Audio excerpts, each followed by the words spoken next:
Greetings, everyone, and welcome to the ISBEO SafetyNet webinar series presented today by IBAC and ISBEO and Polaris Aero, covering SMS. It's just good business.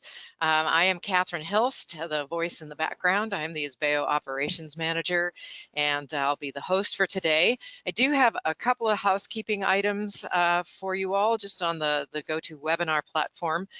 With the number of attendees we have, just note that you will be on mute, and you're on mute throughout the presentation, but we do have a place for you to ask any questions or comments you might have. There is a questions drop down, and you can type your question in there, and we will address those at the end of the presentation. And note, you can put your questions in anytime during the presentation. And there, let's see, what else? This webinar, so Polaris Aero has been fantastic with setting up these series of SafetyNet intelligence and SafetyNet presentations. And today, this is presented by Kellie Roby, who's CAM and is Vice President Safety Service of Polaris Aero. And the SMS, it's just good business. It has to do with this idea that SMS is typically seen from the lens of managing safety alone. But in this session, we're going to dive into what makes an effectively implemented SMS great for the bottom line of your business as well as for safety. Aviation leaders, safety managers, and line personnel alike will all benefit from this session's takeaways that focus on effectively communicating about and managing risk as a part of your day-to-day operations to support the bigger mission of both safety and business sustainability. Kellie, our presenter, leads Polaris Aero's Safety Services Division, which specializes in assisting Polaris clients to more effectively implement and achieve their safety goals.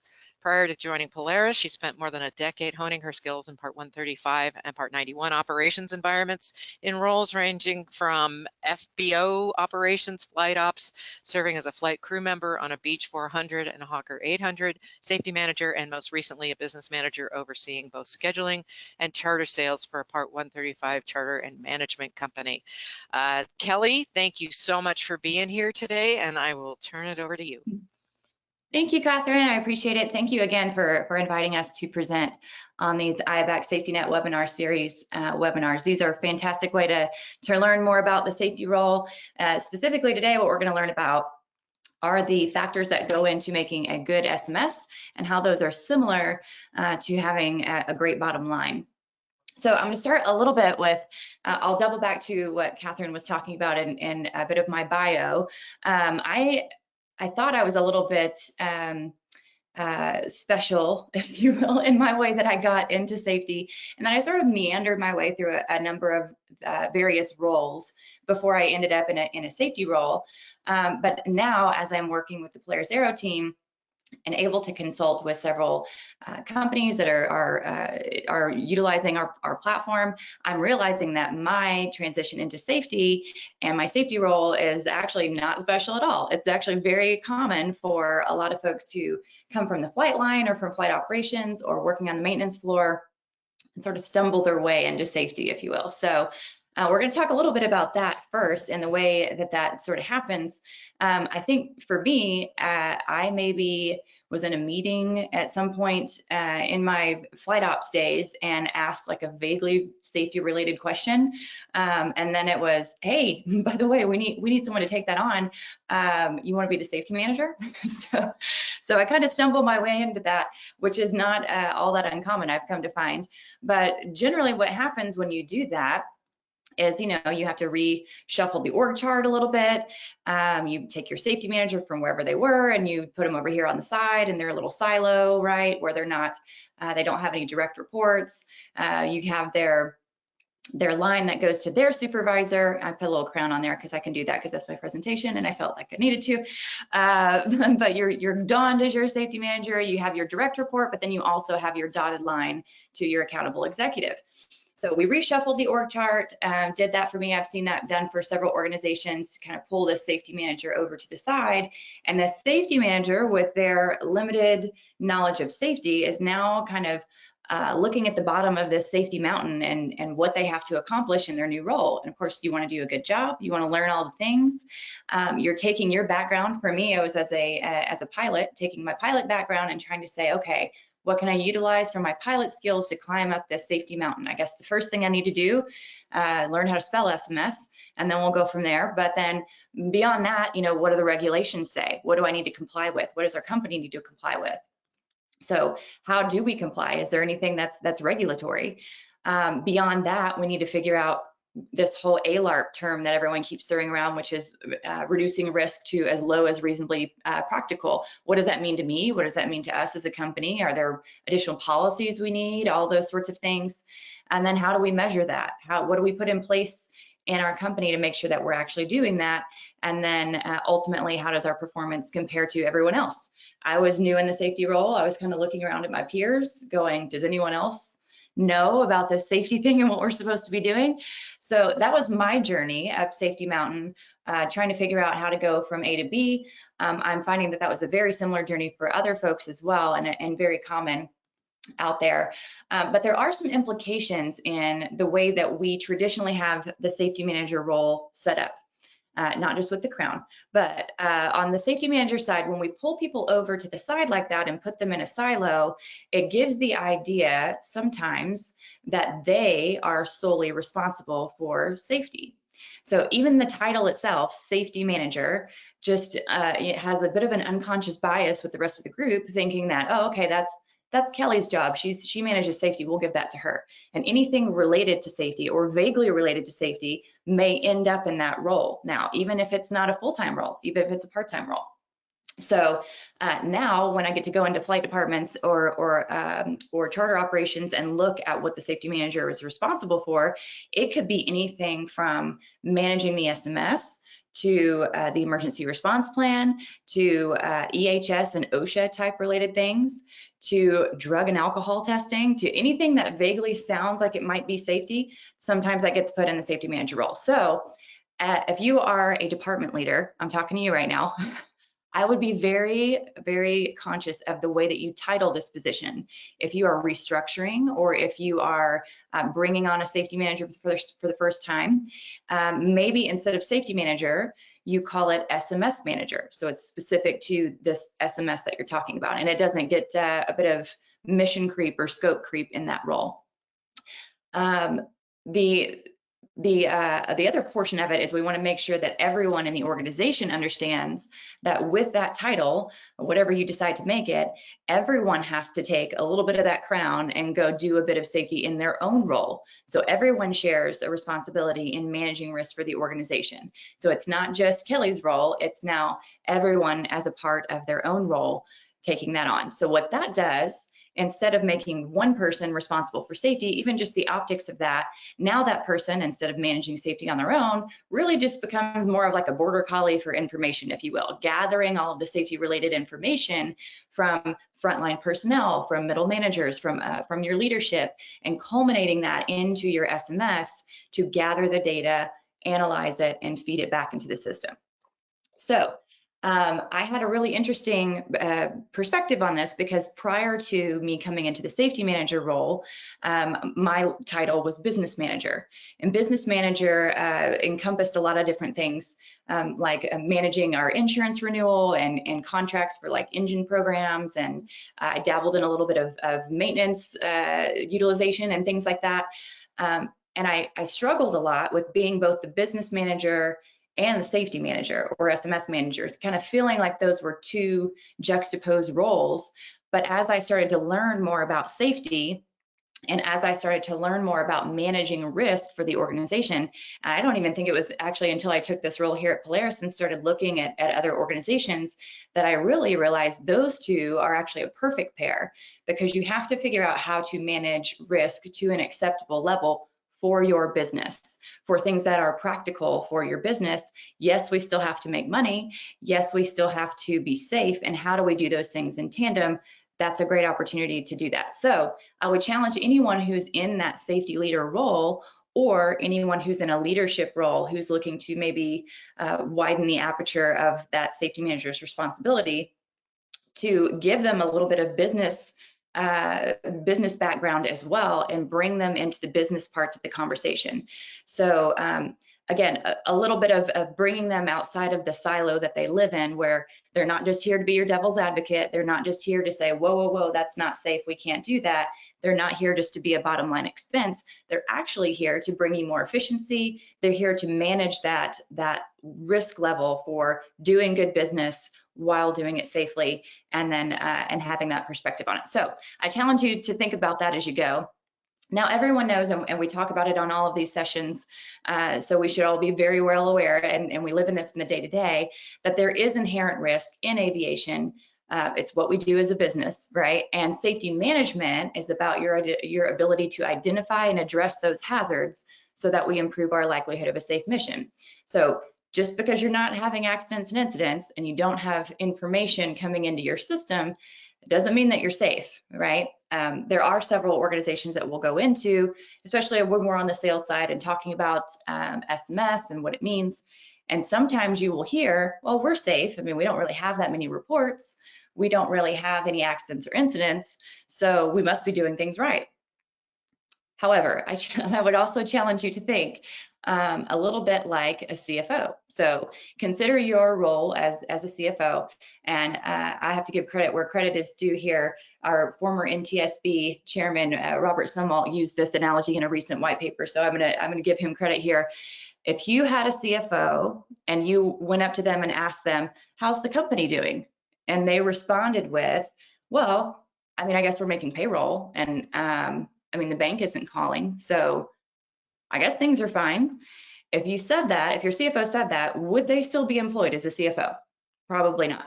So in order for them to manage proactively the financial health of the company, they have to have objective ways of measuring the financial health on an ongoing basis. So we also have to take our role as an SMS manager in a way that look at it like a CFO, where we are giving ourselves ways to manage things and measure things that we want to manage. So if you have those objective ways of managing your financial health, you should take that same concept, those same ideas, and apply it to what you're doing in safety. So what things can we map out for the health of the SMS so that we can more proactively measure that? So we're going to go back to Safety Mountain a little bit and talk about what we're going to identify today. First of all, what do the regulations say? I can't see exactly the demographic of who is on the call today, but we do have the NPRM for Part 5 coming out for 135 operations and a couple of others. So right now it's not regulatory for Part 91, but I have no doubt that that will be coming down the pipe. But how do we comply with best practices? How do we comply with both regulation and best practices that are, again, above and beyond what's even going to exist in Part 5? How do we do that? Figuring out what that as low as reasonably practical means to us as a person, for us as an organization, and then up and down the organization, and communicating that well. What other things do we need to put in place to achieve that level? How are we managing and measuring our performance? And then how does our performance compare to other similar operations? So again, we're going to take a look at that as we go through these slides today. But the ultimate takeaway, if you are just starting in this role as a safety manager, is that safety is something that you do. It's not something that you have. So as you take on this new role and as you're exploring your opportunities to make an impact in your organization, know that it is not a third-party accreditation that is going to say it's a job well done. Know that it is not just a book that you have on the shelf. This is something that you will constantly be working at, just like your CFO is constantly making sure that the financial health of your company is okay. You are going to be constantly managing risk for your organization. That is the goal.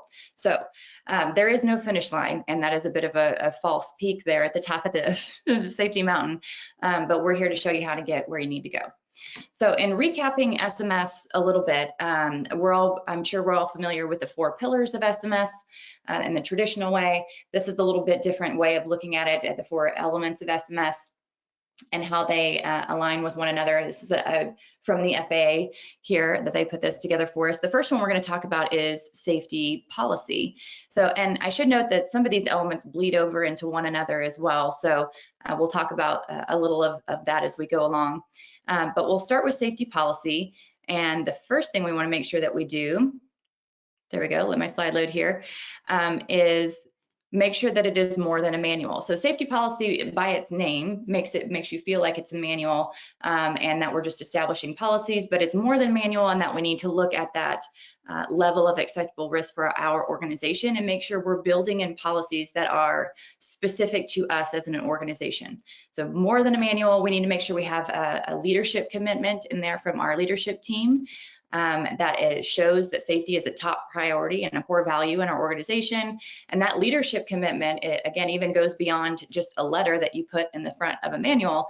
It really has to be backed by action. So you can write the most beautiful letter that you've ever had, put it in the front of your manual, but if there is not action that supports that in day-to-day decisions and making sure that when things get hard and when departures are imminent and we have maybe to take a delay or have to tell an owner or a charter customer that we're going to have to make a change, that those leadership commitments are backed by action and not just something that's written in a book. Also, safety risk profile fits in here as well. We're taking a look at our organization on a regular basis and assessing that level of risk through a risk profile of sorts. That's something that's very comparable to what a CFO would do in managing a budget for the year and understanding what our level of financial risk is for the company. So in that same way, you're going to take that as a safety manager and as a leadership team and make sure that you're healthy in that as well. Establishing risk controls. So traditionally, risk controls would be in a different part of the what we'll call the elements of the 4 elements of SMS. But in risk controls, we want to make sure that those are also properly documented after the fact for business continuity purposes. So things that we've done in the past that we've made a risk control for, we need to make sure that gets back into the manual or back as a part of our leadership commitment back into our safety risk profile to make sure that it goes beyond just us today and it for business continuity purposes continues to keep our business efficient over time. And then I'll speak a little bit on waiver process as well, which again can dabble in some other areas of the SMS, but where waiver process comes into your safety policy pillar is something we call normalization of deviance. So if you have a waiver process that you use internally, where you have a certain policy or procedure that you've written in a manual, but you have to get a waiver accepted every time that you go beyond that. And then if we're not tracking how many times we're running up against that or how many times we're approving that waiver, then that could quickly turn into something where we are just normalizing the approving of these waivers, and that's really not true to what our level of risk is in our business. So you need to track the number of times that you are doing that waiver process, and there may be an opportunity there to go back to your manual or your policies and say, is this really just how we do business? Because if we're approving the waiver 98% of the time, that seems like it's something that's acceptable for us as a level of risk. Let's just put it in the manual as the way that we do business. So keeping those things in mind, again, that's more geared toward making SMS work for your business and the mission that you are out to accomplish, instead of utilizing something to check a box or making sure that it's just written down somewhere. Ultimately, as we think about safety policy in this pillar, we want to make sure that we're writing our policies and our leadership commitments, and we're assessing our risk profile in a way that is how we would actually do things. So again, kind of circling back to that waiver process, we have to document who we are in actual practice in day-to-day, not in theory. I listed a quote down there from General Stanley McChrystal in his recent book, Risk: A User's Guide. If you want to dig into that one, that's a great one to determine sort of where you're at as a company and what level of risk you're willing to accept. This all starts from a foundation of people, process, and technology. If you've been in our sessions before, we harp on this quite a bit because it is so important, but it is a three-legged stool of results for your company, of both business efficiency and continuity, resilience in your organization.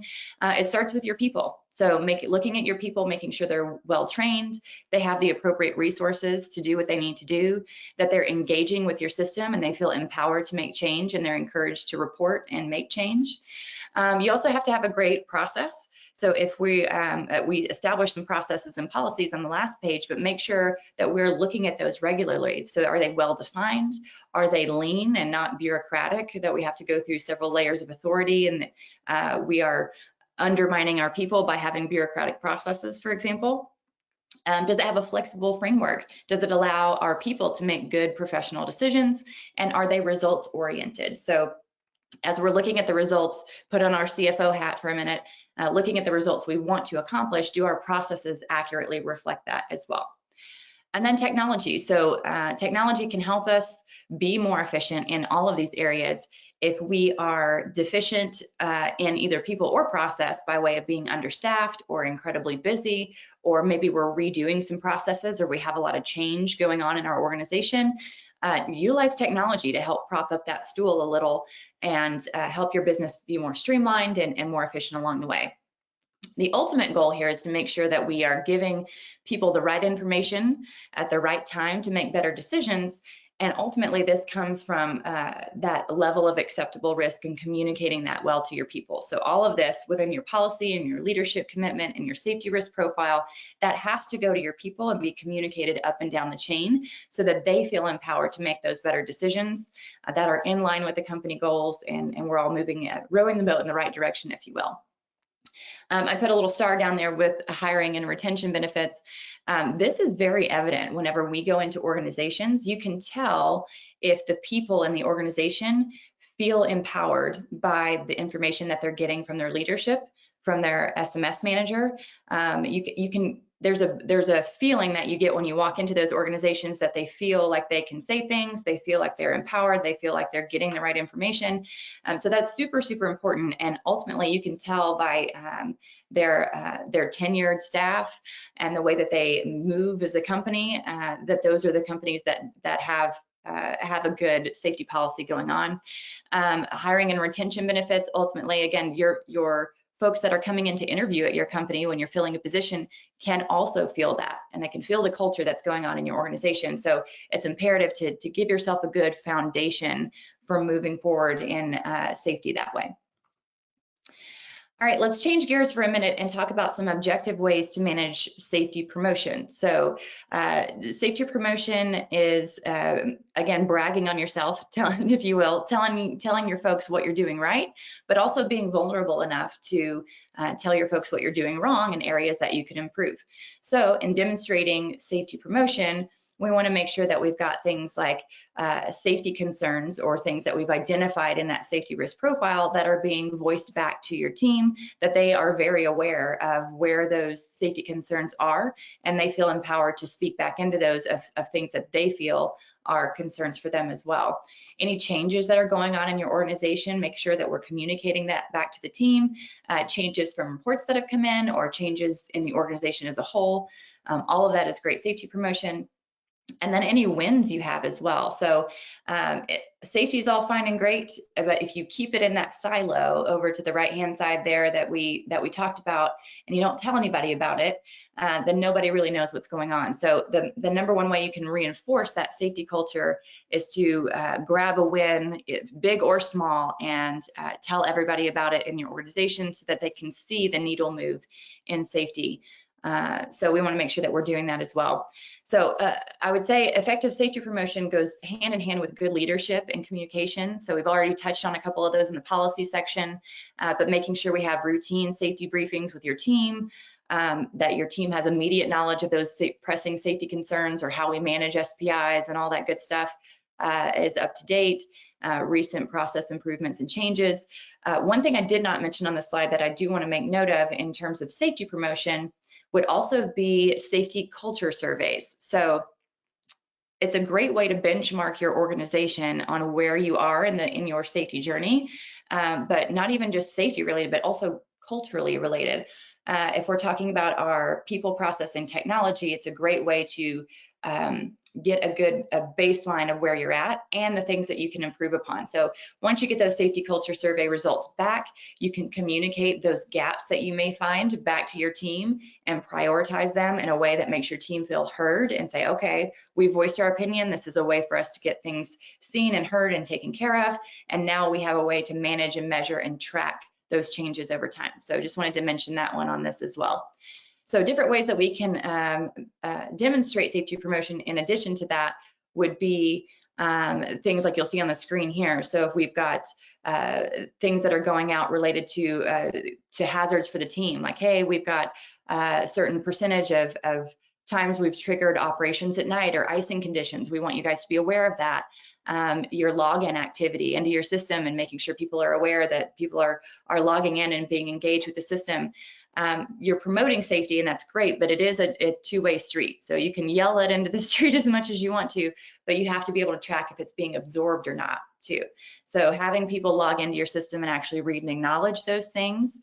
If you have training records, confirming that your training is current, but are we effectively training for the mission that we're doing, like operations at night? Those are great ways to demonstrate that safety promotion as well. I'll give you one more for just sort of an out-of-the-box idea. You could also make it fun. Safety doesn't always have to be, you know, safety and cones and vests and all that sort of thing. This is Stratus Management's flight department. We're not associated with them in any way, shape, or form, but we just love what they're doing with their team there. They've created this highbrow safety works, which creates little videos and music videos that they put together to promote safety and the things they're doing in their department. So feel free to check them out on YouTube. They also post a bunch of stuff on LinkedIn that's really cool, and turn that into something that you could use for your team as well. All right, let's look at some objective ways to look at safety risk management. That's the next element that we'll talk about. Now, safety risk management as a whole, again, is what we're trying to accomplish with an effective SMS. And this is the most impactful part of streamlining and bringing efficiency into your business as well. So as for those on the call that are aviation leaders that are looking for business efficiency, business continuity, this is the slide. So make sure we're taking notes here. This effective safety risk management makes sure that we're not stepping in the same hole twice. It gives you consistency to your policy and procedures, regardless of people coming in and out of your organization, attrition, operational levels, and it gets smarter over time if we're using it effectively. So it looks a little bit like this. I'll give you a diagram and then you can adjust it for your organization for however that looks. But the first part of an effective safety risk management loop is to make sure we're getting information into the system by whatever means that comes in. So we're getting information from the airplane. If you have FDM data coming in, we're utilizing that to our advantage. We're getting information from our people by way of your SMS or even your customers, your vendors, people that are on site with you. They can utilize things like QR codes to get information in the system. Passengers, customers, even if it's not necessarily safety related, if it's quality related or something for an opportunity for improvement, any of that information is great. So information is great, let's get it in the system and then let's go from there. The next thing we're going to do is process that information through an issue, concern, or workflow here, and then get down to a causal factor of those particular concerns. So in this instance, we've got, let's say, a safety report that comes in, we process it through the workflow, we get the full safety story, and then we generate your causal factor or something that we need to identify to put in a risk control. So that risk control, first of all, the most important part of establishing a risk control is making sure it's an effective risk control, and that is preventing the correct thing from happening again. So getting that full safety story, making sure we're identifying all of the causal factors, not just one particular root cause, but anything that could have been at play there, establishing a risk control that's effective and pointed in the right direction, and then making sure that we have a way to plug that back into the front end. So what we don't want to do is take a risk control, type it up in a nice PDF, and then shove it in a binder that nobody reads again, because that's not helping us. We need to make sure that risk control is put in a place that's in front of everyone when they need it. So something like a risk assessment, for example, if your teams do a pre-flight risk assessment, or if they use something like flight risk or ground risk or one of those tools where they can see it at the time that it is necessary, and they'll know what we learned from the last time we ran into this and why that's important for our business. So we want to do that before we fly or before we work. Ultimately, once we go do that work, we'll debrief, make sure if we have anything that we want to share from that, any lessons learned, anything that went as unexpected from the way that we planned it, that we're debriefing that appropriately. Maybe we're assessing that with some sort of training or addressing anything that's come up over the flight, and then we feed it back into the front end of that engine so that it keeps learning and getting smarter over time. So once we have those reports that come in, let's say, for instance, a long landing comes into the system.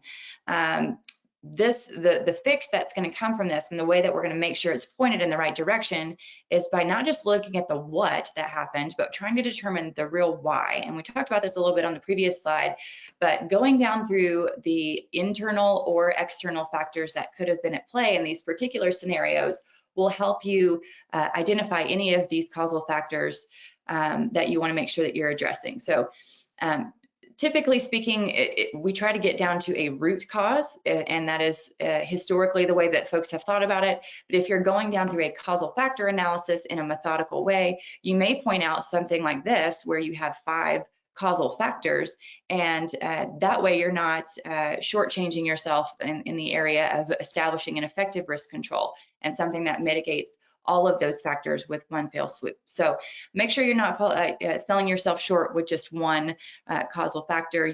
There may be more than one, and keep asking those questions until we figure out the correct direction. That effective risk control is really, again, the most effective way to gain efficiency in your business. We're making sure that we're addressing hazards before the activity, before it happens, and not just learning from things after the fact, but it should also be able to inform your flight crews and your maintenance teams, or whoever's doing the work, of what they need to know prior to going out and doing that work, things that we've learned the hard way over time. Again, being on this side of the business, we hear a number of times that, yeah, we had, this hanger rash incident or this particular scenario that happened, and it hurts even more this time because we just had it happen 4 years ago or 2 years ago or whatever it was, but it was a different group of folks, so they didn't know, and they had no way to know that information.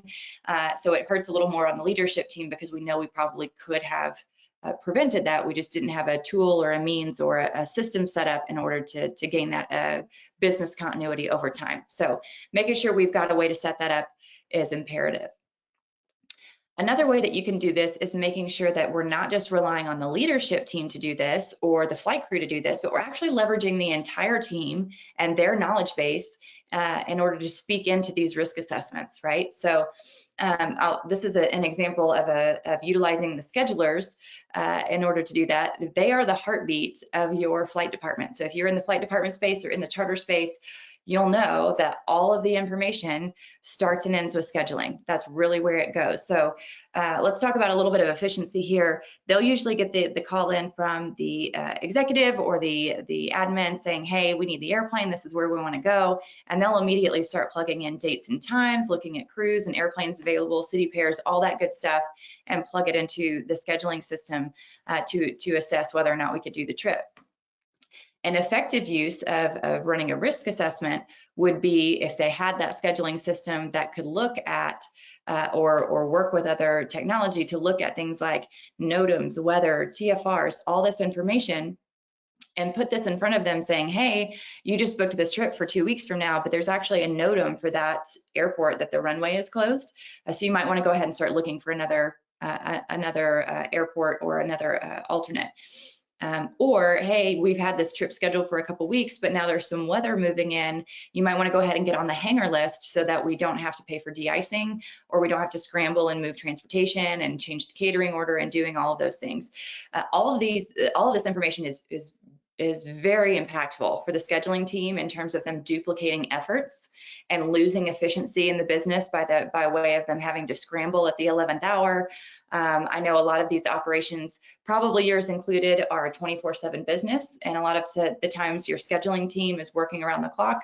So they may not be in the office making these changes. They may be at the grocery store on the weekends trying to pull something together because catering's changed last minute or the locations changed last minute, all because of something they could have seen well in advance. So making sure they have the tools to do their job efficiently from the get-go will help save a lot of headache even before the trip gets crewed.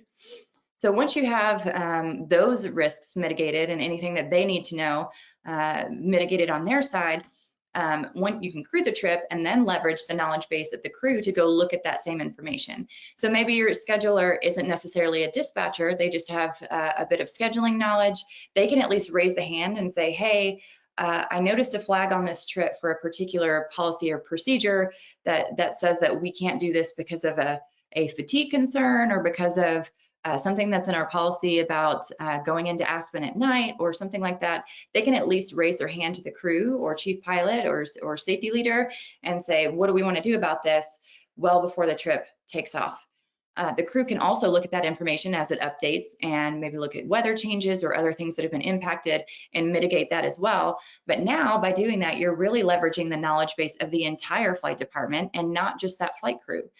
You're looping in your leadership team, your safety team, your scheduling team. All of that helps you fly safely as possible and hopefully execute the mission with as little change and as little workload to the team as possible as well. So we can demonstrate effective safety risk management with a couple of different things objectively after we take that apart. I know those are a bit of anecdotal scenarios, but putting that in an objective manager, again, looking at it like a CFO, if you take those rules that you bake into your flight risk assessment as things we've learned the hard way, and then you measure against them, just like we did, and we talked about in those the waiver process. So if you build something like fatigue management, 3 or more time zones transited, how many times are we crossing 3 or more time zones? That looks like 24% in this. And we can keep track of this and say, okay, we've built these rules. How many times are we running up against this? Is this something that we want to accept as a level of acceptable risk, or something we need to back off of, something we need to put an additional policy in place for, something we need to hire more people for? It gives you that objective data to help make decisions off of your real-time mission that you're doing. And then a picture's worth 1,000 words on this one. This is a great opportunity. This came directly from a flight department that we work with. Another way to objectively manage safety and making sure that our safety risk management is doing what it should be doing is identifying a problem like this that's coming in through a source like FOQA data. And what you're going to see on the left hand there is the uptick in flight control checks being incomplete. That's coming in through FOQA data. And then the arrow there on the right-hand side points to where they trained that and brought it up in a pilot meeting about those flight risk control checks being done and complete. And once they trained it, it effectively went away. So even just data coming into the system, taking it, showing that we're doing training and that the problem went away after we trained it is a great use of that objective data and making sure that we're doing things in the right way. All right, moving on to safety assurance. Safety assurance, again, is doing what we say we're going to do. Ultimately, that is the goal. And in a leadership perspective, we talked a little bit about how when folks interview at your company or even your employees, if you get to talking to them or do a culture survey of sorts, they can feel if the leadership is saying one thing and we are effectively doing another. We call this the gap of say-do, if you will. So the gap between what we say we're doing and the gap between what we're actually doing and how far is that gap. So that's what we want to determine with safety assurance. There are some objective controls that we can take a look at there and making sure that we close that gap as best that we can. This is ultimately just a way to benchmark how you're performing and making sure that those risk controls you're putting in place remain relevant over time. The screenshot you'll see here is a risk control over on the right-hand side, looking at when you put those things into place, how often we're reviewing them, and then if they have an expiration put in place. Taking those things that we're putting in place and communicating them back to your team as well is a great way to do that. So here's the issue that we faced. Here's the risk control we're putting in place. Here's when we're going to review it next time and make sure that it's effective, and then continuing to communicate that back to your team.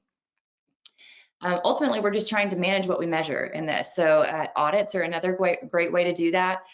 Doing internal audits to your team, making sure that those things that we say that we're doing, like those hangar equipment checks or anything, emergency equipment checks in the cabin or any number of things that you want to audit within your team, that we're doing those audits and actually keeping pace with those things as our operational pace changes or as our people change.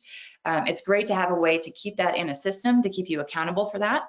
And also, if you have any findings that come out of that, it keeps you accountable to managing those in a timely manner as well. So this helps you take that gap of say-do, as we call it, and keep it down to a level that's low, and so your people can actually feel that we're doing what we say we're doing. So this all kind of ties into leadership and culture. We really want to, again, try to be measuring what we manage and managing what you measure. Culture surveys, we mentioned that's a great way to do that. to benchmark where you're at as an organization. Another way to do that would be to take a look at your anonymous reporting rate. So how many times are your safety reports coming in with someone's name on it? How many times are they willing to put their name on those things? As far as the department, taking a look at organizational consistency, how much turnover do we have? How many changes are we having in the department? Are there things that we could learn from that? Is there a lot of information that's walking out the door when somebody leaves, and how do we address that? Ultimately, too, we want to make sure that we're sharing information, not just internally, so that we can make sure that that information isn't walking out the door if and when we do have someone leave, but also externally, making sure that we are sharing with our industry, which we'll get into here just a little bit as well. But also succession planning and having a team that has thoughtfully prepared a way to take their job and their role and make sure that it succeeds long beyond when their impact at the organization has come and gone is a great way to manage and measure your culture there at your department. So taking these ideas, you can attach metrics to these. You can utilize third parties for these if you'd like to help get metrics and benchmark yourself across organizations. Sometimes it just takes a red team, and a red team is a term that I learned from some military friends that I have, where they said sometimes you need what we call a red team, which is a group that has absolutely no tie to your organization or the mission being accomplished at all, to come in, take an objective look at your information and help you get from A to B and close that gap of say and do. So don't be afraid to use that if you need some objective measurement in this area as well. So we talked a little bit about sharing internally for safety continuity. This is also great for business continuity as well.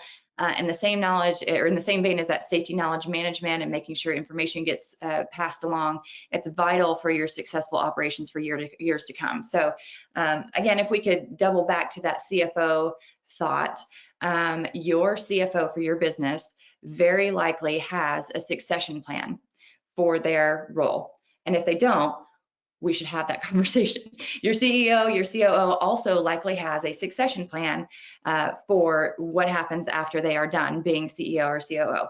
In that same way, you should also think of your SMS manager, your safety leader, your safety officer, whatever you're calling them in your organization, and make sure that you have a succession plan for their role. That helps with safety knowledge management, making sure we're not stepping in those same holes twice. That makes sure that our people and our culture does not dissipate after that person leaves or joins a different organization. And that helps maintain continuity over time. It helps you leave that solid foundation for your next person coming in the door, and promotes that safety culture as well. So think about that if you're in a safety role right now. What sort of foundation are you putting in place for the person coming behind you? That really helps maintain your culture over time.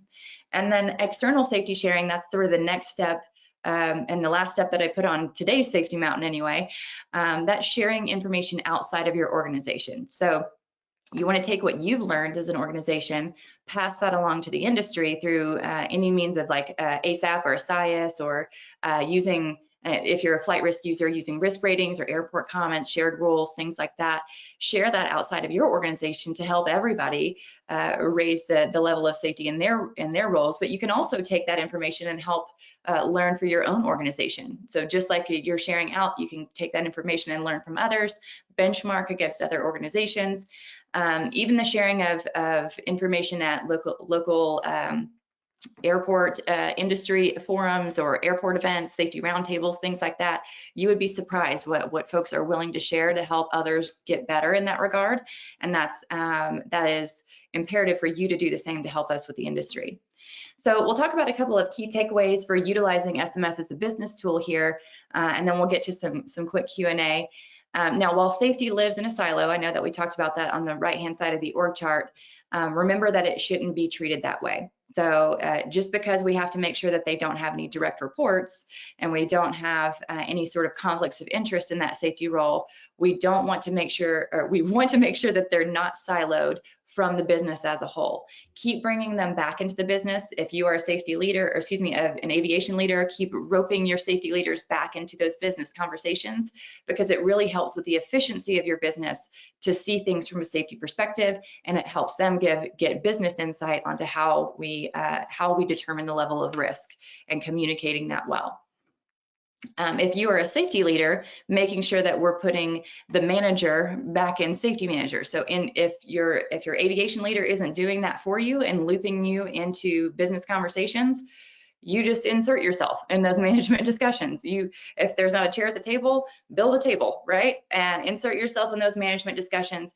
Bring your safety insight and your risk knowledge of risk into those conversations.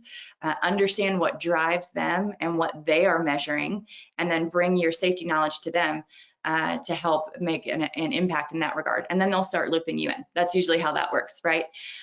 We also want to make sure that our leadership commitment isn't just a policy or a letter of commitment or a manual, it is action. Action is greater than words. So your employees and your future employees and all of those folks, they know and they can feel that gap of say-do that we talk about. So making sure that it's not just words that we're putting on a piece of paper, it's backed up by action, and those are felt in those everyday decisions that you're making as a leader, as an aviation director, as a safety leader, all of those things. To really see the business efficiency gained from your SMS, you have to have a strong risk management process. That's where the value proposition is there.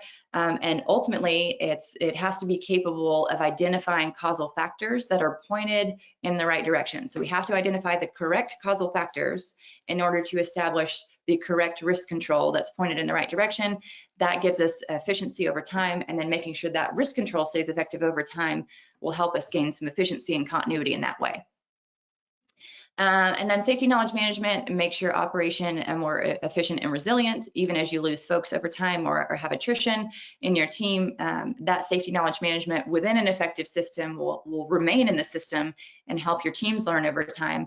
And then ultimately, we have to figure out what matters to your team. At its core, whatever matters to your team, we need to measure that, we need to manage that, and then we need to share it. Share it up and down the organization with your team to make sure everyone is aware what the goal is, how we're going to manage risk effectively, and then taking it from there. So just like in business, safety improvement happens when you manage what you measure. That's what we're doing. I hope all of you will use your CFO hat, if you will, and treat yourself like a CFO in your organization to manage those safety and risk factors proactively so that we know what we're doing over time with those objective measurements. I will leave it at that. I know, Catherine, you had the Q&A box open, and we may have some questions along the way. So I will throw it over to you if we have any questions. All right, that's great, Kelly. This was fantastic, and I love the fact that we can have some fun with this. The highbrow safety works was awesome. I've been doing our ISBEO initial workshops this week, and one of the attendees, we were talking about low consequence indicators, and they just call them good catches, right? It's like, exactly. Let's make this accessible. And so fantastic work. Okay, a couple of questions. You know, you talked about putting the manager and safety manager. One question that came in was, how about the safety advisor? Is that part of that position when you talk about inserting it as the management piece? Sure. I mean, again, just being thoughtful in the way that you title the position. This isn't a regulatory role currently, right? So you can be as creative as you want to with it. My suggestion would be to just be thoughtful in the way that the title presents itself to both frontline personnel and then people throughout the organization. So I've seen everything from SMS manager, so that people identify it with specifically with the SMS. If they happen to be more than just the SMS manager and they also manage FOCA and ASAP or other components, maybe there is a safety and risk officer or something like that, or a risk manager. Be a little bit careful with risk manager. I know, especially in some organizations that have like a downtown office, risk sometimes has like a financial implication to it as well. So you might want to run that by some of your folks downtown. But ultimately, the way that you name it just needs to be thoughtful in the way that folks perceive that from an outside perspective. Yeah, great information that way. Okay, so there's a lot of material here that we all have to dig into. And do you have any recommendations for other reading or podcasts now that we have all of those for those that are looking to sort of advance themselves and grow in the safety leadership side of the business? I love that. I love that. Well, the IVAC SafetyNet webinar series is a great way to do that first. So Great you place get to it to the start. right place.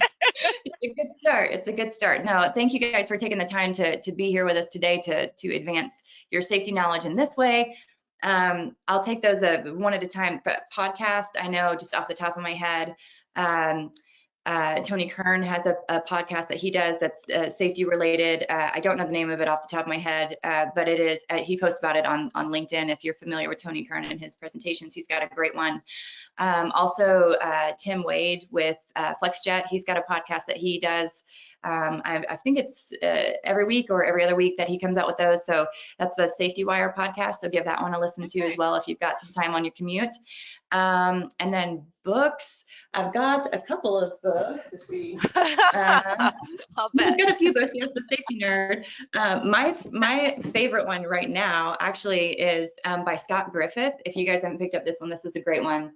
It's the Leader's Guide to Managing Risk. So it talks about the difference between safety and risk and how to manage that. And Scott Griffith is actually he started his career at American Airlines, and then he's the father of the ASAP program. So if you kind of dig into that a little bit, there's some aviation beginnings and foundations there, but he's also now working in healthcare and the energy sector and all parts of different industries to manage risk effectively in the same way we do in aviation. So that's a good read. I mentioned the Stanley McChrystal's book, which is Risk, a User's Guide. That's a great one for just sort of opening the aperture on what risk can mean in different areas as well. And then this one I just picked up at Leading People Safely. That one's a great one for leaders if you are trying to manage your business and also manage safety. That one's a good one to take a look at as well. I can shoot links over to anyone who wants those if you want to. My email address is listed up there. If you want to shoot me a note, I can send you some links on those and send you some good resources. All right. Yeah, we actually had a couple of questions about the materials and that. So I did want to say to everybody, Kellie's emails are located right here on the screen, and also this presentation will be available as a recording. All of you who are attending live will get CAM credit from the NBAA. The recording is available as well. No CAM credit for recorded watching, but it's a valuable tool to forward on to other folks as well. So you can reach Kellie at these emails. I put the I put the note about and the link for the webinar website for ISBEO, and we also have another Polaris event coming up on May. I sent it all to everybody. It is it's May 16th. I knew there was a 6th in there on safety culture. People are your greatest asset. We have time for one more question here, Kellie, and I think this goes back to what you said at the very beginning when you said, I thought I was special with the safety manager role, and it turns out almost all of us, sort of got like, oh, hey, this is great.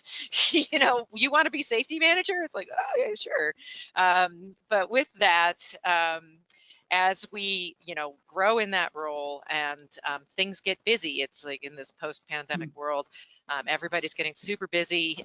Schedules are, people are just ramping up with things. Do you have any advice on really how to keep the safety conversation really at the forefront as something that we do just as a matter of course when everyone's so busy with all the other things?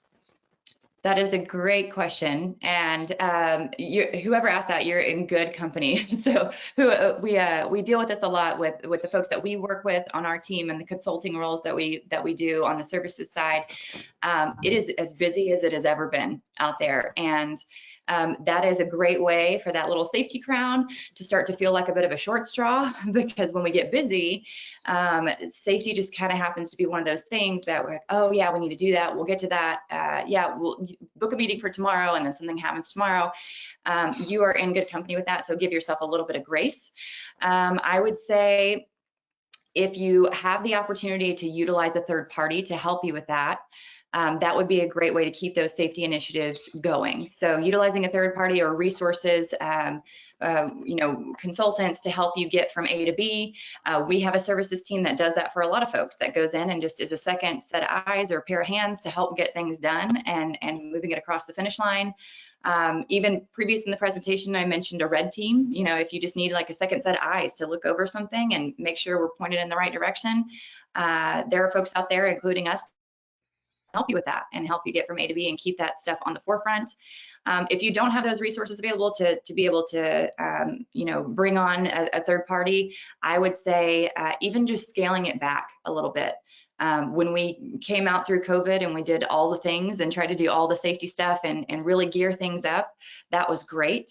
But if you need to take a minute to step back and just keep it simple and make sure that you're doing the fundamentals and we're not getting bogged down in 57 KPIs for our organization, you could just do the stuff that moves the needle the most and make sure we're covering our foundational bases, these elements that we talked about today.